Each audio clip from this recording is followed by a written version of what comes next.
Hello, everybody.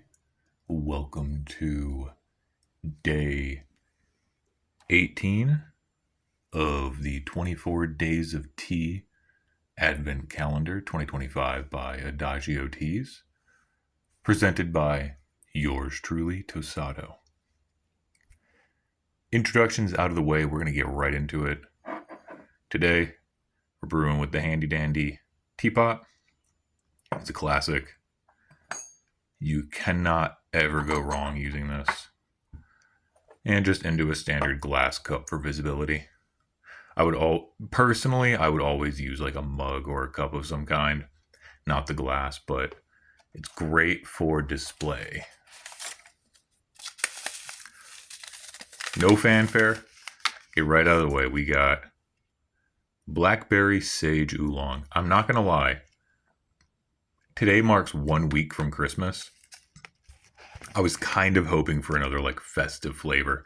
I feel like it's been a long time since we've had a festive flavor around here. Anyway, Blackberry Sage Oolong. Obviously, we're going to Blackberry Oolong. Not sure what's going to designate the sage. Let's find out. Oolong tea, sage. Oh, like literal sage. Okay. So they've crushed sage in there. Raspberry leaves, a natural blackberry flavor, very disappointing, and then raspberries. Okay, so it's going to have the blackberry flavor, but it's going to be closer to a raspberry sage. Okay, I have a feeling it's going to end up overpowering the oolong itself, but let's get in there. Let's take a look. We'll get to yapping while it steeps. And we are back. How are we looking in here? Okay. You can see the leaves, the raspberry leaves. You can see the bits of raspberry. You can see the oolong. You can smell the blackberry really strongly. Whatever artificial, well, it's a natural flavor, I know, but like whatever method they use, whatever powder they do, it's very strong. It always hits the aroma really, really well.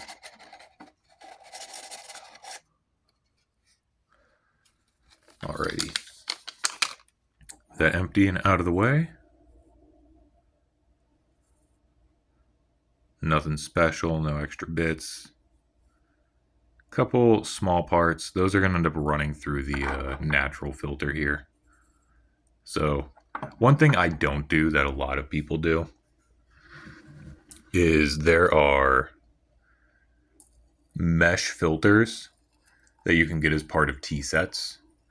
More of a modern thing, but very, very, very common. We're going to do a half steep for the first one. So I'm only looking to fill the cup up. And that way I can do a second steep for flavor as well. About 3 to 5 minutes. We'll probably do about 3 on the first steep and then 5 on the second. If we decide to do a second steep. Anyhow, Vize is doing good. He's still feeling good. He definitely wants a little bit more water soon. I'll probably water him tomorrow. I was feeling his soil earlier and he's feeling good. There's a little bit of moisture in there, but he definitely is he's wanting some soon. Very thirsty boy right now. Anyway. So, as I'm sure you can all hear, I'm a lot less stuffed up. My splints were taken out yesterday after a nice hot shower. I was able to clear, not most or everything, but I was able to get clear breathing through my nose. It does still kind of end up feeling like a little congested every now and then, but overall, much better. Take a peek inside, see the magic. Taking on color, but not quite where we want.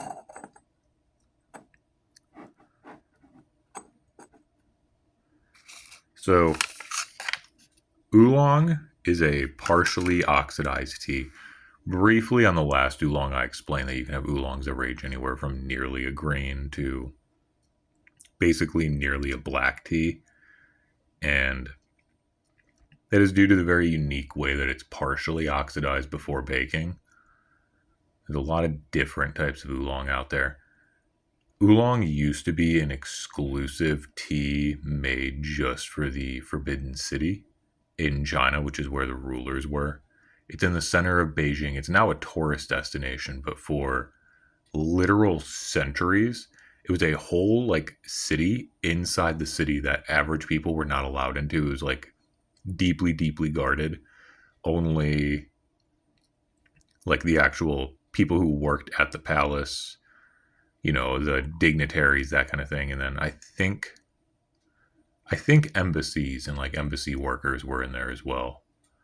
But yeah, that was the exclusive place that you could get oolong. They kept it really, really well guarded for a long time, the process of making it.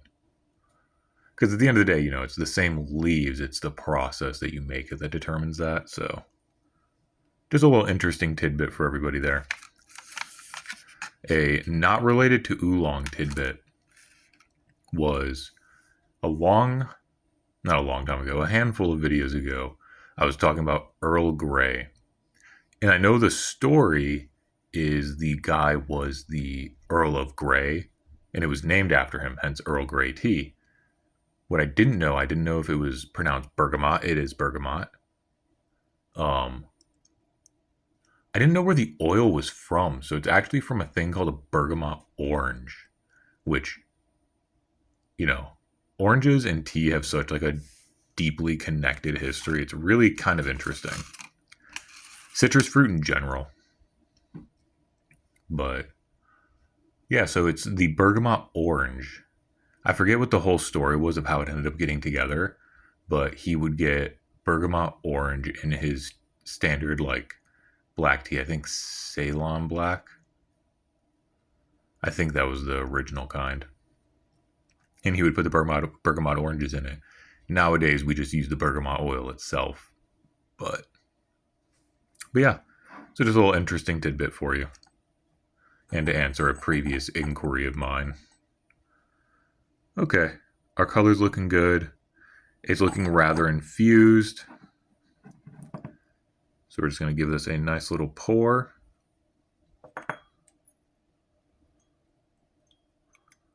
I got a little overeager there.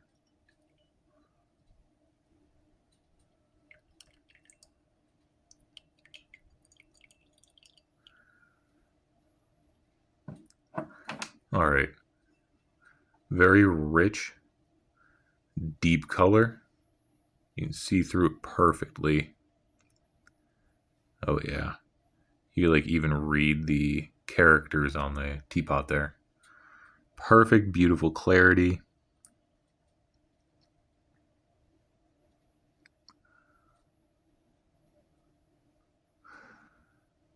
And then the smell, the blackberry flavor, you definitely smell. Surprisingly, the raspberry leaves leave quite a bit of scent, as well as the raspberries themselves. Right now, the oolong smells overpowered, but let's give it a taste, see if it tastes a little different.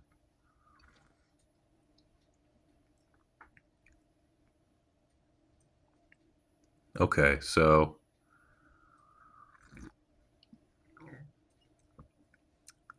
first sip, you get a hit of the tea,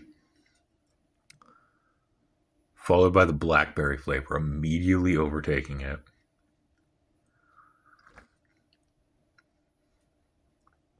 Then, if you let it linger, you get a bit of that like leafy vegetable taste from the raspberry leaves, and they've got like that almost hint of raspberry in there. And then, as your mouth clears, that raspberry aftertaste from the actual fruit chunks in there starts to take hold. It's a very multi layered tea, very rich, not super complex, but yeah, not super complex, but very straightforward with what it does. It does it well. The sage, you almost feel it more than taste it. Right as I'm explaining that like vegetable taste, you get this like almost hit of refreshing, which is the sage. If you've ever cooked with sage or had sage before, very familiar with it. That sage is definitely in there. It gives you that mouthfeel afterwards too. And the more I drink it, the more I'm getting the sage.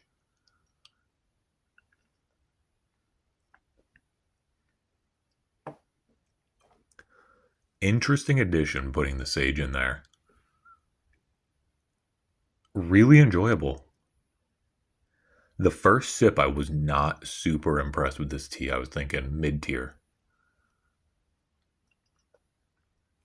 The scent still isn't like super impressive, but the flavor profile, I said it was straightforward. There's it's a little bit of complexity in there. I'm not gonna lie.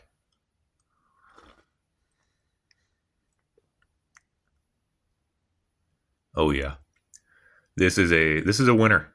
This is a top five, maybe top 10. It doesn't do the oolong itself justice. I would almost say I wouldn't want to see a green. A black. You know what? I see why they did the oolong though. The black would be just a touch too powerful. The green's a little too like either grassy or like leafy tasting.